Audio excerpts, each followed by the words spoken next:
Hello बच्चों, class 5th subject Hindi lesson 2 Rameswaram. ये रामेश्वरम जो है रामायण जो है हिंदू का ग्रंथ है, उसमें जो है उसी से ये संबंधित है। ये रामेश्वर लंका में है। लंका जो कि हमारे देश के नीचे नक्शे में नीचे से छोटा सा दिखाई पड़ता है, वहाँ का ही ये रामेश्वर छोटा जगह है।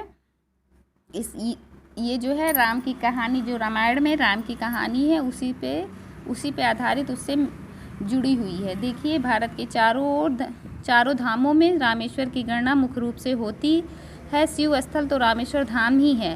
रामेश्वर मद्रास चेन्नई से 629 किलोमीटर तथा मुदैर से 152 किलोमीटर दक्षिण पूर्व में है। रामेश्वर एक सुंदर द्वीप है, बंगाल की खाड़ी इसे चारों ओर से घेरे हुए है।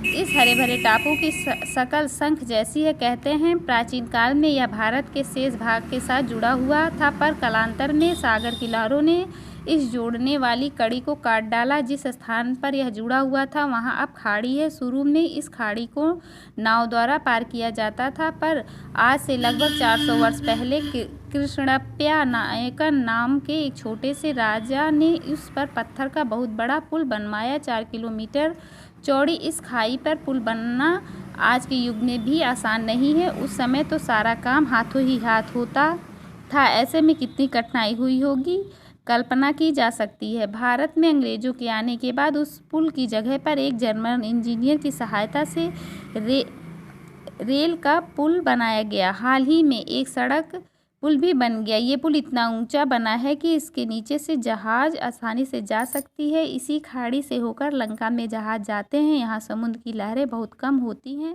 शांत बहाव को देखकर ऐसा लगता है मानो हम किसी बड़ी नदी को पार कर रहे हैं।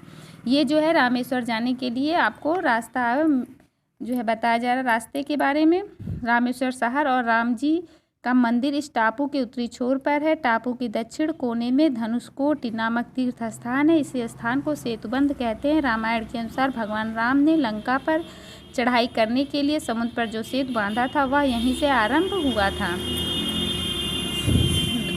रामेश्वर शहर में रामनाथ जी का मंदिर तो है ही, टापू के उत्तरी छोर पे है, पर टापू के दक्षिणी छोर पे जो है धनुषकोट नामक जो स्थान है वहाँ से ही सेतुबंध का शुरुआत हुआ था।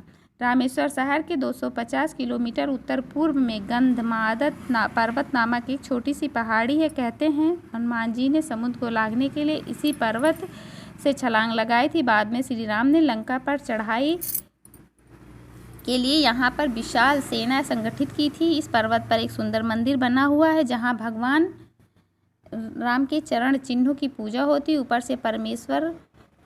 से रामेश्वर का विशाल टापू और उसे घेरे हुए समुद्र का दृश्य बहुत सुंदर दिखाई देता है। दूर दक्षिण में धनुषकोट, पश्चिम में पापवन तथा दक्षिण पूर्व में रामनाथ जी का मंदिर दिखाई देते हैं। चारों ओर समुद्र का नीला जल, उसमें पाल खोले हुए राजहंसों की भांति चलने वाली नावें, मीलों फैले हुए सफ़ेद रेत के मैदान, बीच बीच में नारियल के बागीचों की सुखद हरियाली देखकर चित्त प्रसन्न हो जाता है।